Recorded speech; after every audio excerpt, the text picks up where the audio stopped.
I don't know what the hell I'm talking about, okay? I'm stupid.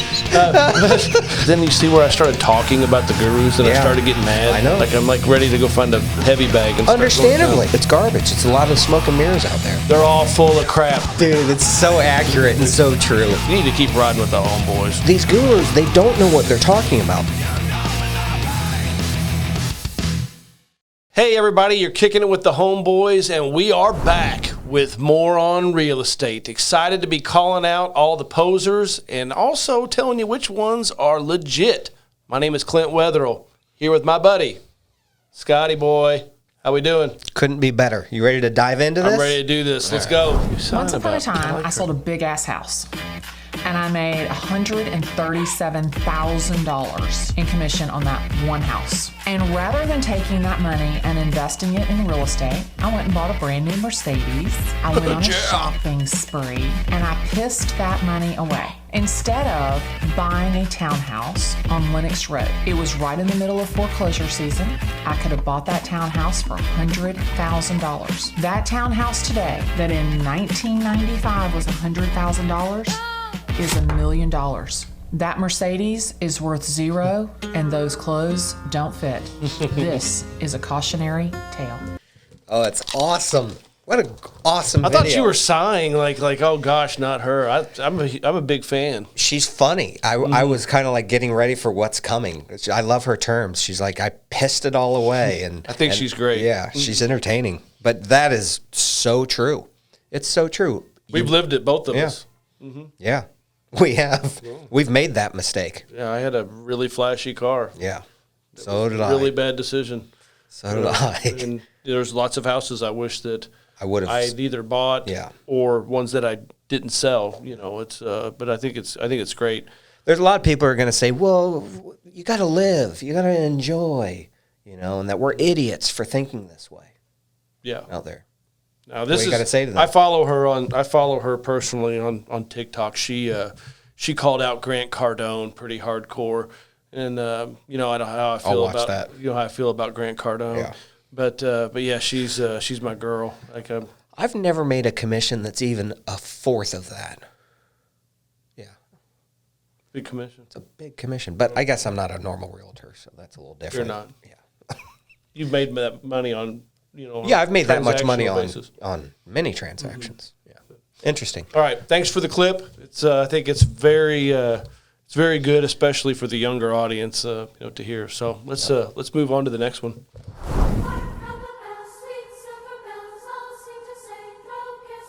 Bing, bang, bing, bang, bing, bang, bing, bang.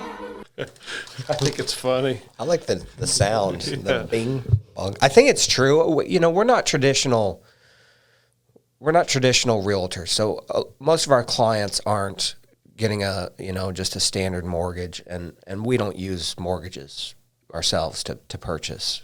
So, but I believe this to be true. You should know it to be true. Come on, dude. I'm yeah, messing with you. No, but I don't. I don't. So you know what? That's you know what? true. You know what? Like the lenders, the banks will do a couple of days before closing. They do a soft credit pull to see if your credit. I didn't even know see if your credit profile's changed. So she's saying that okay, just because you get a house under contract, right? They run your credit when you apply for the loan and you go through all of the approval and underwriting process. You know, she's saying, well, don't just because you did that, just go out then, I've already been approved, so I'm going to go buy a car. Right. I'm going to go do Spend this. all my savings. Because then they're going to go back, they're going to do a soft pull on your credit and be like, holy crap, this guy's debt to income changed by 20%. But you knew not to close a credit card. I think that was one of them. I wouldn't have known that. With that one in particular, no, I did not know that. Yeah. It's just not something that I'm involved with very much. And when I think that would be one that would be, you would overcome that one. Yeah. You know, whereas like if you go large deposits though, you can't make them. It'll screw you up, even if they're explainable. That seems crazy to me. Well, I'm assuming that they're looking for it could be like a down payment situation that you're getting the funds from somewhere else, or I don't know. There's lots. Let's just leave it at that. Okay, I don't know what the hell I'm talking about. Okay, I'm stupid. But anyhow, it's the regulations have changed substantially during the course of our career, especially after the Great Recession, which the mortgage meltdown caused. A lot of that. So you have to be very cautious. We've talked about it on several other More on Real Estate shows that take care of your credit and your financial health. Yeah. They're gonna the banks are gonna dot their I's and cross their T's, and it's be smart with your money. Yeah, early in my career, when we would do a lease option refinance for a tenant that on a rent to buy, which is not something that we do in today's world, but back then, the tenant would always sign a good faith letter that they had given us the rents or whatever, even if they were behind on it. People were encouraged to sign it. It was so weird back then, all those different things. Right. You remember those good faith I do. letters? Yeah. Anyway, so All right. Moving on. Next. Excuse me, ma'am. Do you invest in stocks at all? I do, yes. How are you investing during this market crash right now? How am I investing? Yeah, how has your investing strategy changed during the drop of the market? I'm buying more. I love it. Enjoy your day. Buy some more, baby. Buy the dip, baby. Come on. How are you investing right now during this crash? I'm actually just entirely invested in ETFs, mutual funds. I'm in some Bitcoin and some crypto. I have some NEO, some electric car company stocks, Nice. and I'm long term. First two, cool. Third one, we're not going to preach Bitcoin and all that. Electric car companies, maybe you're going to know more about that than me. But maybe even the third one, maybe he did say one thing that I did Long like. term. I'm long term. So Long term. So that's good. So I've got no beef. I don't claim to be a stock market expert. In fact, I would claim the opposite. I've got a great person that manages my money. I used to do it on my own. I'd get emotionally involved, and when they talk about buying the dip, oh no, I'm selling that. I'm selling as low as I can and buying as high as I can because I'm getting emotionally involved. So I would sit there and tell you that I'm probably the exact opposite of what you should listen to, but I do feel like I at least recognize that I'm too emotionally involved in it, and that's why I have somebody else that takes care of it. Yeah, we are experts in real estate, and our clients come to us for expertise in real estate. When it comes to investing in the stock market and all of those things, we both have the same financial advisor.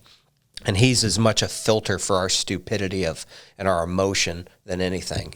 He's the guy who stops us from when the market's dropping, saying, I don't want to lose $1 million. Sell it all and just put it in cash for a while. Your knee-jerk reaction is to do the opposite of what should be done, because when there's blood in the street, buy, like they said in this clip, buy the dip. It's great clip. I like that interviewer going out there just asking people. It is cool. Neat questions. It's cool. Next in line.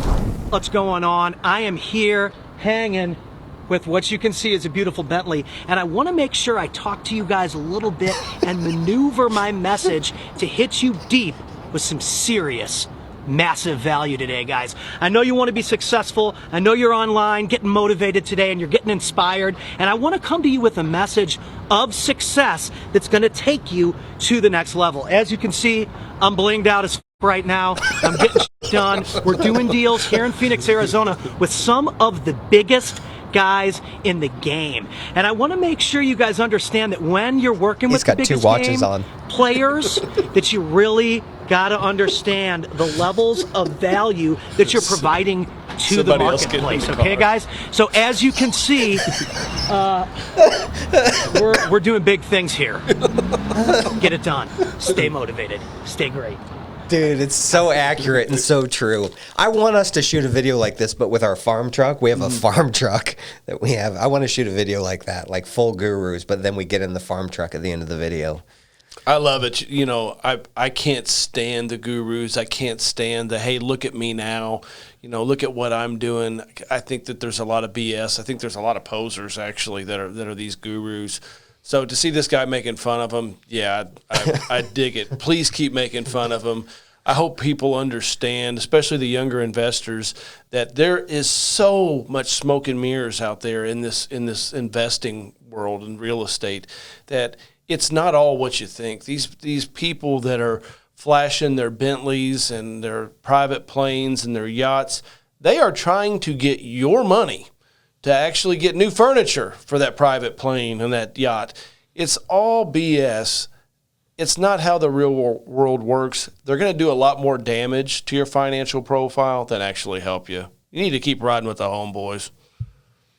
I couldn't say anything else. It's beautifully said. It's true. I was happy, but then you see where I started talking about the gurus, and I Yeah. started getting mad. I know. Like I'm like ready to go find a heavy bag and start going to town. Understandably, these guys, these gurus, they don't know what they're talking about. They make money by talking fancy and selling people on ideas that they haven't even done themselves. They don't make money on the thing that they're talking about.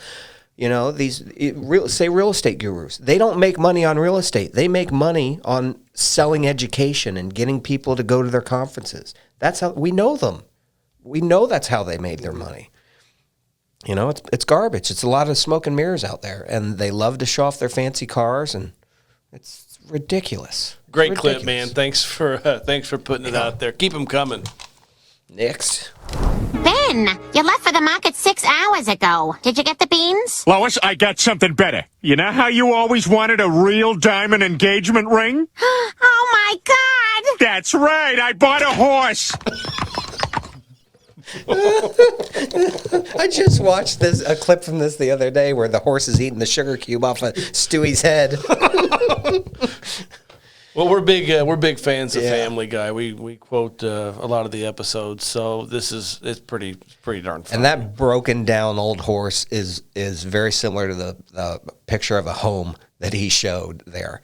So don't be like those real estate investors who buy just garbage properties in garbage areas because you think you can get good returns. So besides that, this was great, hilarious. I love anything Family Guy, and so do you. I do. I love it. Do we have anything else? That's it. That concludes this episode, this session of More on Real Estate. We thank you for joining us in our discussions of the morons and the legit business professionals. Are you going to have lightning and smoke coming down? Anyhow, that's this episode for More on Real Estate. If you take anything from it, do not listen to these gurus. They're all full of crap. Keep riding with the Homeboys. Till next time. Happy investing.